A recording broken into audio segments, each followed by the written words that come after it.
What's up, third graders? Today we're going to talk about figurative language. What is figurative language? Well, we have literal meaning versus non literal meaning.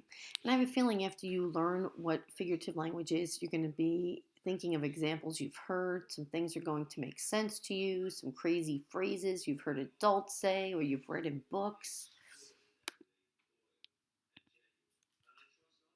Well, first let's talk about literal versus non literal. Literal means it's the actual meaning of the words in the phrase. Then you have your non literal. Remember, non is a prefix that means no or not. So it's then the not literal, which the phrase means it gives another message. So the words mean one thing, but the phrase actually sends another message. Well, why? Why not just say what you mean? Well, you could. No one's saying you can't, and writers can, but it's not as effective sometimes. It doesn't always emphasize someone's point. It's not as much fun, and it actually brings writing to life. Those are just a few of the reasons. Okay, the first one we're going to take a look at is idioms. Idioms are phrases that mean something different than the actual words themselves. So let's think of an example.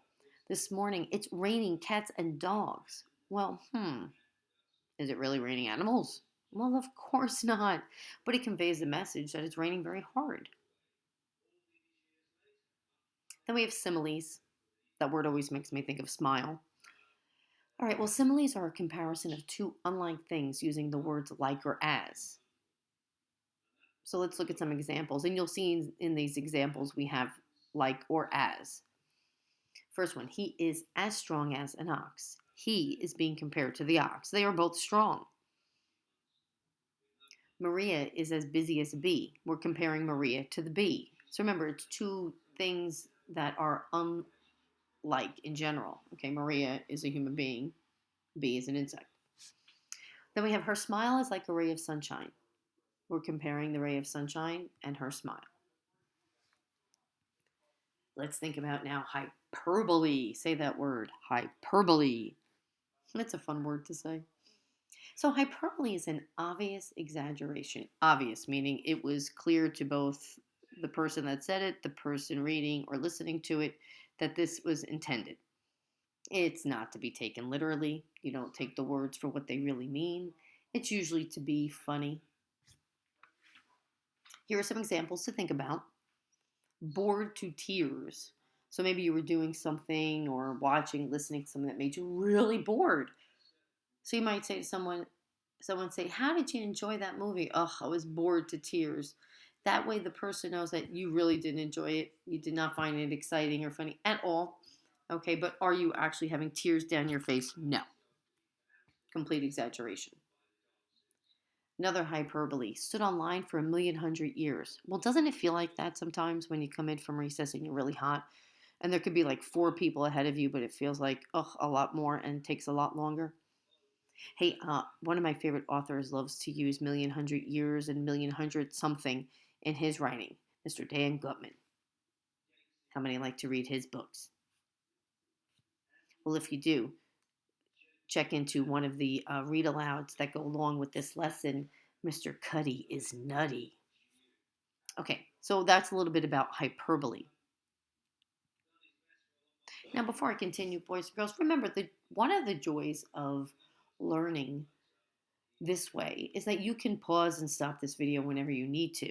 If you're like, okay, I don't want to go as quickly through, okay, you can stop, think about what you've learned, read it over, read the screen. So I just again wanted to remind you of one of the advantages. Now, like we're in school, we could always raise our hand and ask the teacher a question, but a lot of times we don't do that, do we? So we just let the teacher keep going on and on and on. We can't really pause her or him unless we raise our hand and ask a question.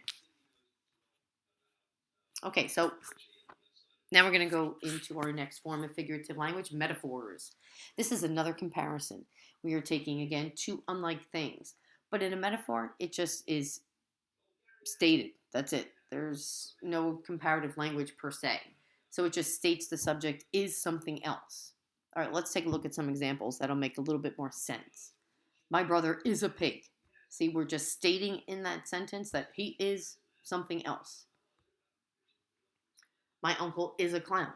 Well, your uncle's not really a clown, right? But he's funny, he's silly, he's crazy. I think of that one because a lot of times a lot of us have crazy uncles. And our last example for a metaphor, her sister is an angel. Okay, so remember, is just there saying what she is in this comparison.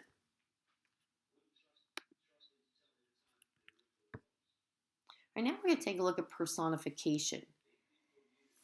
This is sort of like comparison, but we're going to look at this where it's like one thing takes on the characteristics of something else, more so than just a comparison.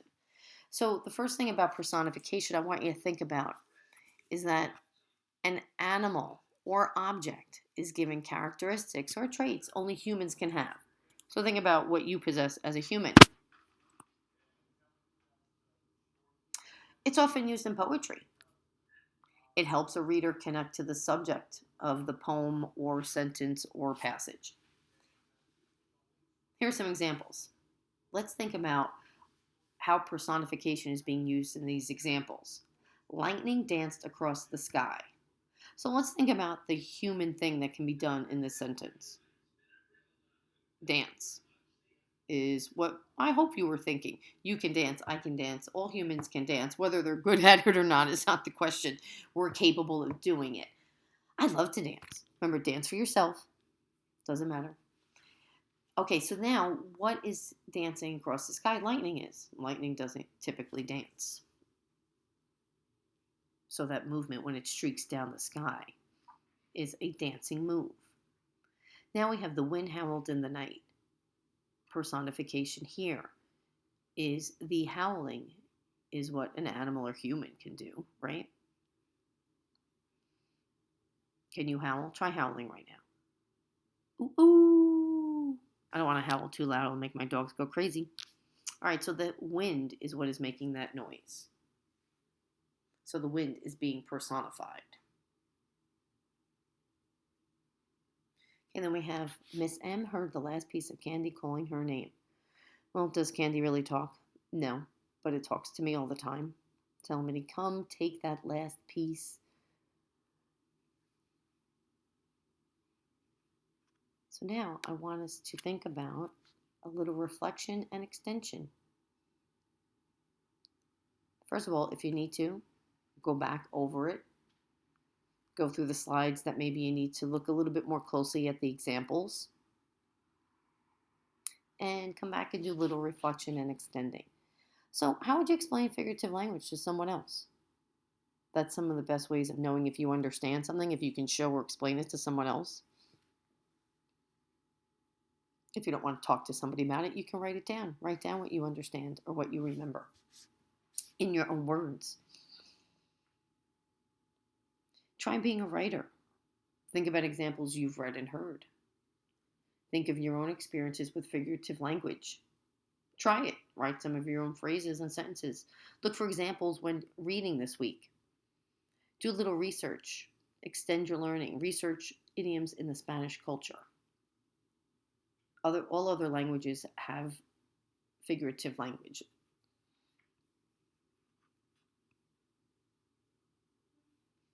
After you're done, or even before you reflect and extend, I actually might recommend that you enjoy some of the read alouds that go along with this. Okay, as I said, there's going to be Mr. Cuddy is Nutty, and then I'm also going to be doing some reading from the Book of Animal Poetry.